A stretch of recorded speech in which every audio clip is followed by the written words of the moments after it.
ಸಾಧು ಕೋಕಿಲ ಅವರು ಚಲನಚಿತ್ರ ಅಕಾಡೆಮಿಲಿ ನಡೀತಾ ಇರೋ ಅಸಡ್ಡೆಗಳ ಬಗ್ಗೆ ಗೊತ್ತೇನ್ರಿ ನಿಮಗೆ? ಅಪಭ್ರಂಶಗಳ ಬಗ್ಗೆ ಗೊತ್ತಾ? ಹೇಳಿದ್ರೆ ಮರ್ಯಾದೆ ಹೋಗುತ್ತೆ ಚಿತ್ರರಂಗದ್ದು. ಒಂದಲ್ಲ ನೂರಿದೆ.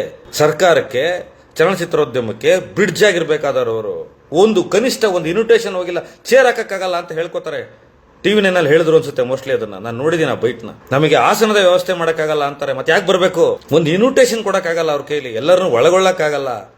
ಅವಾರ್ಡ್ ಬಂದವ್ರಿಗೆ ಒಂದು ಸೈಟ್ ಕೊಡ್ಲಿಲ್ಲ ನೀವು, ಅಲ್ದು ಬಿಟ್ರು ಎಲ್ಲ. ಉದಯಶಂಕರ್, ಸಂಚಾರಿ ವಿಧಾನ, ಇದಕ್ಕೆ ನಾನು ಜೀವಂತ ಸಾಕ್ಷಿ ಇದ್ದೀನಿ, ಇಲ್ಲಿ ಮಾತಾಡ್ತಾ ಇದ್ದೀನಿ ಅಧಿಕೃತವಾಗಿ. ಇದನ್ನೆಲ್ಲ ನೆಟ್ಟಗ್ ಮಾಡಿ. ಮೊದಲು ಚಿತ್ರೋದ್ಯಮದವರು ಅಂದ್ರೆ ಬೈದು ಬಿಡೋದು, ಅವ್ರ ಬಗ್ಗೆ ಕೇವಲವಾಗಿ ಮಾತನಾಡ್ಬಿಡೋದು, ಯಾವುದೋ ಒಂದು ಪಕ್ಷ ಮಾಡಿದ ಕಾರ್ಯಕ್ರಮಕ್ಕೆ ಹೋಗ್ಬಿಡ್ಬೇಕು, ಹೋಗಿಲ್ಲ ಅಂದ್ರೆ ಅಧಿಕಾರ ಬಂದಾಗ ಬೈಯೋದು. ಹಾಗಾಗಿ ಯೋಚನೆ ಮಾಡಿ ರವಿ ಗಾಣಿಗವ್ರೆ, ಮಾತನಾಡೋಕ್ಕಿಂತ ಮುಂಚೆ ಯೋಚನೆ ಮಾಡಬೇಕು, ವಿಷಯ ತಿಳ್ಕೋಬೇಕು, ತಿಳ್ಕೊಂಡು ಮಾತನಾಡಿ. ವಿರೋಧ ಮಾಡೋದ್ರಲ್ಲಿ ತಪ್ಪಿಲ್ಲ. ಈಗ ನಾನು ರಮ್ಯಾ ಅವ್ರಿಗೊಂದು ಸವಾಲಾಗ್ತಾ ಇದ್ದೀನಿ. ಅವರು ಡಿ ಕೆ ಶಿವಕುಮಾರ್ ಸಾಹೇಬರು ಹೇಳಿದ್ದು ಕರೆಕ್ಟ್, ಅವ್ರು ಹೇಳಿದ್ದು ಕರೆಕ್ಟ್ ಅಂತ ಹೇಳೋದ್ರಲ್ಲಿ ಅವ್ರದ್ದೇನು ತಪ್ಪಿಲ್ಲ, ಅವ್ರು ಹೇಳ್ಬೋದು. ಆದರೆ ಇನ್ನು ಮುಂದಕ್ಕೆ ನೀವು ರಾಜಕಾರಣಿಯೂ ಆಗಿ, ನಟಿಯೂ ಆಗಿ ಜನರಿಗೆ ಸಿಗಬೇಕು, ಕಾರ್ಯಕ್ರಮಗಳಿಗೆ ಬರಬೇಕು. ಫೆಸ್ಟಿವಲ್ಗೆ ನೀವು ಬಂದಿರಂಗೆ ಕಾಣ್ತಿಲ್ಲ ರಮ್ಯಾ ಅವರೇ, ಎಲ್ಲಿದ್ದೀರಾ? ಬರಲಿಲ್ಲ.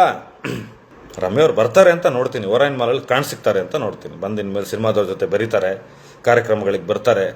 ಯಾಕಂದ್ರೆ ಅವ್ರದ್ದು ನಟ್ಟು ಬೋಲ್ಟ್ ಸರಿ ಇದೆ ಡಿ ಕೆ ಶಿವಕುಮಾರ್ ಅವ್ರ ಪ್ರಕಾರ.